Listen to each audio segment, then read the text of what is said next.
ठीक है, welcome back to my another vlog. और आज जो है नाश्ते में सुबह सुबह मेरी फेवरेट चीज़ बनी है और देखो क्या है, वो है हलवा। बाकी हलवे के साथ तो चाय। चाय तो रोज़ सुबह पीते हैं तो आज सुबह ही पीनी है, कोई दिक्कत नहीं, लेकिन हलवा जो है वो मेरा फेवरेट है।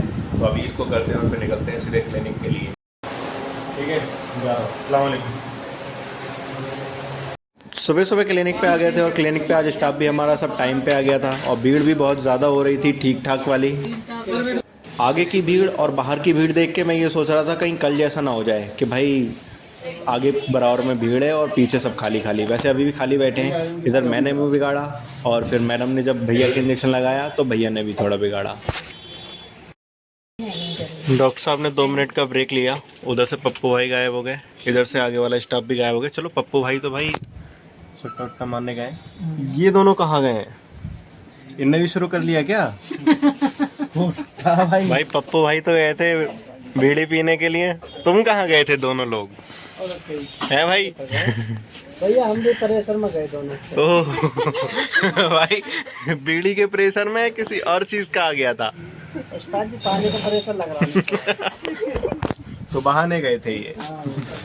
गाइस 1 बजे लंच करके आया और देखा कि डॉक्टर साहब नहीं थे, आदिल भाई बैठे थे और अभी भी डॉक्टर साहब नहीं आए। डॉक्टर साहब आज जल्दी उठ गए, पता नहीं किस रीज़न की वजह से डॉक्टर साहब जल्दी उठ गए। और अब जो है वो डॉक्टर साहब शाम को आने का कोई कंफर्म नहीं है, कल सुबह बैठने का कोई कंफर्म नहीं है और कल शाम तो बैठेंगे नहीं। परसों तक हो सकता है डॉक्टर साहब बैठें, नहीं तो भाई कल परसों का भी कोई कंफर्म नहीं है। सच्चाई तो ये है, लेकिन आज हो सकता है शाम को बैठ जाएं। डॉक्टर साहब कहें नहीं चलो शाम को बैठ जा रहा हूँ, रात में जाना है तो बैठने के बाद जाएं, लेकिन कुछ कंफर्म नहीं है। कंफर्म नहीं है तो कुछ भी हो सकता है। गाइस तो डॉक्टर साहब का आना कंफर्म हो गया है। डॉक्टर साहब आएंगे 5 बजे, तो कोई टेंशन की बात नहीं है, आराम से भाई काम होगा क्योंकि डॉक्टर साहब आ जाएंगे तो कोई दिक्कत नहीं तो भीड़ इतनी ज़्यादा लग रही है ना, आजकल सीजन चल रहा है हमारा, डॉक्टर का भी होता है भाई। तो ए भैया आराम से बोलो मैं भाई। हाँ तो डॉक्टर साहब आएंगे बस। आगे भाई फाइनली डॉक्टर साहब भी आ गए। डॉक्टर साहब के आने के बाद भीड़ लगी और फिर भैया ने शॉर्टकट मारने का सोचा, तो मैंने सोचा नहीं भैया शॉर्टकट नहीं, आप आइए नंबर से, क्योंकि सबको नंबर से दिखाएं। और ये भैया कोई डाकू वगैरह नहीं, ये हमारे अंकुर भैया हैं तुलसी फार्मेसी से। और ये भैया को बहुत ज़्यादा भीड़ लग रही थी, इसलिए हमसे पूछा कि भैया सुबह में कब बैठते हैं, मैं सुबह ही आ जाऊँगा। वैसे कभी भी डॉक्टर के यहाँ जाएं तो कपड़े ऐसा पहने कि इंजेक्शन लगने के लिए वो बाजू ऊपर नीचे हो जाए, क्योंकि ये जो आंटी थी इनकी बाजू जो थी वो ऊपर नीचे चढ़ी थी, तो इन्हें सूट खोल करके नीचे ही करना पड़ा, तब कहीं जाके इंजेक्शन लगाया इनको। इन आंटी का सूट तो ठीक था, आराम से इंजेक्शन लग गया, लेकिन इन्होंने मुँह बिगाड़ लिया बस इंजेक्शन के बाद। आज मैंने और मैडम ने पीछे पेशेंट का बंटवारा कर लिया कि जो कुर्सी पे बैठेगा वो तुम्हारा पेशेंट होगा और जो स्टूल पे बैठेगा वो मेरा पेशेंट होगा। लेकिन मैडम ने पता नहीं क्या सीन है, मैडम ने दवाई नहीं समझाई पेशेंट को, तो जल्दी जल्दी काम निपटाने के लिए मुझे को दवाई समझानी पड़ी। और ये जो आंटी ये मेरे पेशेंट थी, मतलब बस मैडम की कुर्सी पे बैठ गई थी, तो मैंने इनको वहीं पे दवाई समझाई और मैडम का कोई भी कंट्रीब्यूट नहीं लिया, पन्नी भी मैंने अपने आप से ली। वैसे ये जो पेशेंट है जिसका मैं ब्लड निकाल रहा हूँ, ये मैडम का पेशेंट था, लेकिन मैंने इसका ब्लड निकाला क्योंकि अगर मैडम निकालती तो इनको टाइम लगता। मैंने जल्दी जल्दी निकाल करके अलग कर दिया सारा ब्लड, मतलब सारा नहीं, जितना ज़रूरत थी उतना सारा। और ये जो पेशेंट है लगातार तीसरा या चौथा पेशेंट था जो मेरे हिस्से में आया, मुझे तो याद नहीं रहा, आप लोग देखकर गिन के बताना। चेयर वाले पेशेंट तुम्हारे हैं, इधर वाले मेरे हैं, ठीक, लेकिन अगर बीपी वाला तो तुम्हारा पेशेंट है, उसे इंजेक्शन वगैरह मैं लगाऊंगा, दवाई वगैरह, ठीक, ऐसा करो।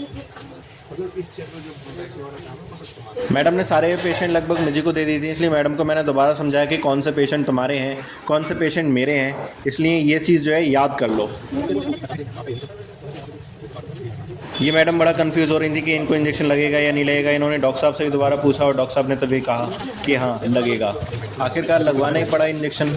इन पेशेंट की भी वही कंडीशन थी, इनकी बाजू ना ऊपर जा रही थी और ना सही से नीचे आ रही थी, तो इनके तो कपड़े के ऊपर से ही लगाना पड़ा फिर इंजेक्शन।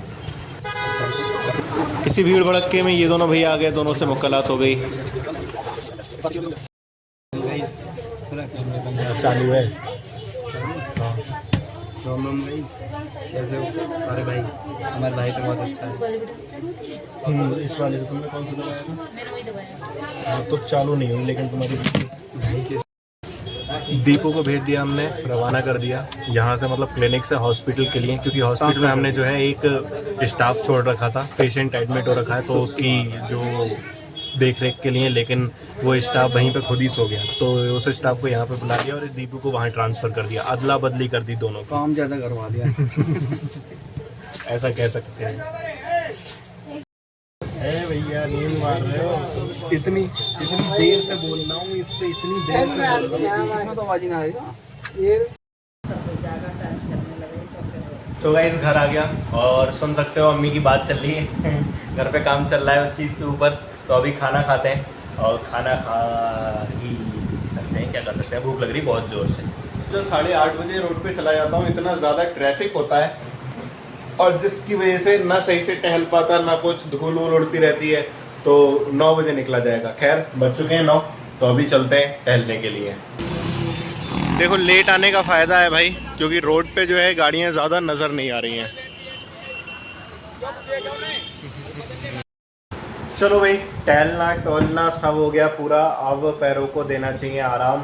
तो आज के ब्लॉग को करते हैं यहीं पे एंड। वीडियो पसंद आई तो इसे एक लाइक ज़रूर करना, दोस्तों के साथ शेयर करना, और चैनल पे नए हो तो सब्सक्राइब करना बिल्कुल नहीं भूलना। मिलते हैं कल अपने नेक्स्ट ब्लॉग के साथ में। Bye bye, take care and thank you for watching.